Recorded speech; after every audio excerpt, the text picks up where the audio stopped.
ಪೀಳಿಗೆಗೆ ನಮ್ಮ ದಾಸರ ಪದಗಳನ್ನ ಪರಿಚಯಿಸುವ ಕೆಲಸವನ್ನ ನಮ್ಮ ಹಿರಿಯರು ಮಾಡಬೇಕೆಂದು ಕಾಂಗ್ರೆಸ್ ಮುಖಂಡ ಹಾಗೂ ಸಮಾಜ ಸೇವಕ ಬಿಎಂ ಸಂತೋಷ್ ಅವರು ಬೇಲೂರಿನ ಶ್ರೀ ರಾಘವೇಂದ್ರ ಸ್ವಾಮಿ ಮಠದ ಪ್ರವಚನ ಮಂದಿರದಲ್ಲಿ ಶ್ರೀ ಲಕ್ಷ್ಮೀ ಮಂಗಳವಾದ್ಯ ಮತ್ತು ಕಲಾ ಸೇವಾ ಟ್ರಸ್ಟ್ ವತಿಯಿಂದ ಆಯೋಜಿಸಲಾಗಿದ್ದ ತ್ಯಾಗರಾಜರು ಪುರಂದರದಾಸರು ಕನಕದಾಸರ ಅಂಗವಾಗಿ ನಡೆದ ತಾಲೂಕು ಮಟ್ಟದ ಭಜನಾ ಸ್ಪರ್ಧೆಯಲ್ಲಿ ವಿವಿಧ ಕ್ಷೇತ್ರದಲ್ಲಿ ಸೇವೆ ಸಲ್ಲಿಸಿದವರಿಗೆ ಅಭಿನಂದಿಸಿ ಹೇಳಿದರು. ಇನ್ನು ಇದೇ ಸಂದರ್ಭದಲ್ಲಿ ಪುರಸಭೆ ಮಾಜಿ ಅಧ್ಯಕ್ಷೆ ತೀರ್ಥಕುಮಾರಿ ವೆಂಕಟೇಶ್, ಲಕ್ಷ್ಮೀ ಸೇವಾ ಟ್ರಸ್ಟ್ನ ಅಧ್ಯಕ್ಷ ನರಸಿಂಹಸ್ವಾಮಿ ಅವರುಗಳು ಮಾತನಾಡಿ ತಮ್ಮ ಅಭಿಮತವನ್ನ ವ್ಯಕ್ತಪಡಿಸಿದರು. ಇನ್ನು ಇದೇ ಸಂದರ್ಭದಲ್ಲಿ ವಿವಿಧ ಕ್ಷೇತ್ರಗಳಲ್ಲಿ ಸಾಧನೆ ಮಾಡಿದವರನ್ನ ಅಭಿನಂದಿಸಲಾಯಿತು.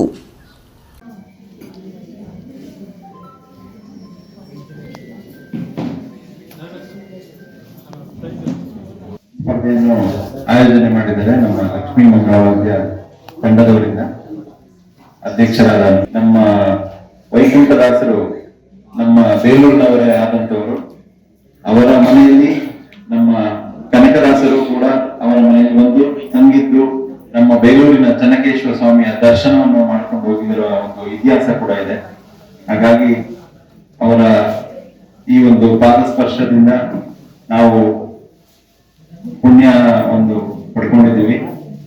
ಹಾಗೆ ಅವರು ಈಗ ಒಂದು 550 ವರ್ಷದ ಹಿಂದೆನೆ ಈ ಒಂದು ಕೀರ್ತನೆಗಳನ್ನು ಸಾರಿಕೊಂಡು ಬಂದಂತವರು.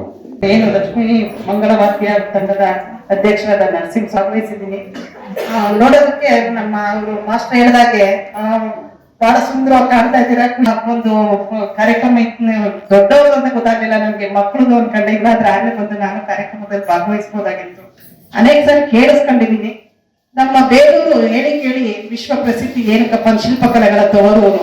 ಆದ್ರೆ ನಾವು ಇಲ್ಲಿ ಕಲೆ ಸಾಹಿತ್ಯಕ್ಕೆ ಅತ್ಯಂತ ಮಹತ್ವ ಕೊಡಬೇಕಾಗಿದ್ದಂತಹ ಬೇಲೂರಲ್ಲಿ ಇವತ್ತು ಅಷ್ಟೊಂದು ಕಲೆ ಸಾಹಿತ್ಯಕ್ಕೆ ಮಹತ್ವ ಸಿಗ್ತಾ ಇಲ್ಲ ಅನ್ನೋದೇ ನನ್ನ ಭಾವನೆ. ಯಾಕಪ್ಪ ಅಂದ್ರೆ ಇವತ್ತು ನಮ್ಮ ಮಹಿಳೆಯರಾಗ್ಲಿ ಮಕ್ಕಳಾಗ್ಲಿ ಒಂದು ನೃತ್ಯ ತರಬೇತಿಗಳನ್ನ ನಡೆಸೋದಕ್ಕೆ ಒಂದು ಜಾಗನೇ ಇಲ್ಲ ಎಲ್ಲೂ ಸಹ. ಇರುವಂತಹ ಜಾಗದಲ್ಲಿ ನಾನು ನೋಡ್ತಾ ಇದ್ದೀನಿ, ಏನು ಭರತನಾಟ್ಯ ಹೇಳ್ಕೊಡಕ್ಕೆ ಅವರು ಶೈಲಜಾ ಮಿಸ್ ಏನೋ ಬರ್ತಾರೆ, ಅಲ್ಲಿ ಇಲ್ಲಿ ಹೇಳ್ಕೊಟ್ಟು ಹೋಗ್ತಾರೆ ಮಕ್ಕಳಿಗೆ. ಎಲ್ಲಿ ಕಲೆ ಸಾಹಿತ್ಯ ಉಳಿಸೋದಕ್ಕೆ ಬೆಳೆಸೋದಕ್ಕೆ ಸಾಧ್ಯ ಆಗುತ್ತೆ ಈ ತರ ಇದ್ದಾದಂತಹ ಸಂದರ್ಭದಲ್ಲಿ?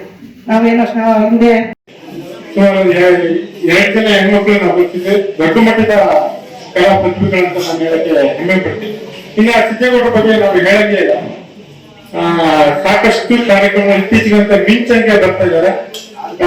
ಎಲ್ಲ ಕಾರ್ಯಕ್ರಮವನ್ನು ಯಶಸ್ವಿಯಾಗಿ ಶಾಲಾ ಕಾಲೇಜಿನಲ್ಲಿ ದೊಡ್ಡ ಮಟ್ಟದಲ್ಲಿ ಕಾರ್ಯಕ್ರಮವನ್ನು ಆಯೋಜನೆ ಮಾಡ್ತಾರೆ. ಆ ಮಿಂಚಿನ ಒಂದು ಪ್ರತಿಭೆಯನ್ನ ಎಲ್ಲರಿಗೂ ಪ್ರಕಟಿಸ್ಲಿ ಅಂತ ನಾನು ಈ ಮೂಲಕ ಕೇಳ್ತೇನೆ.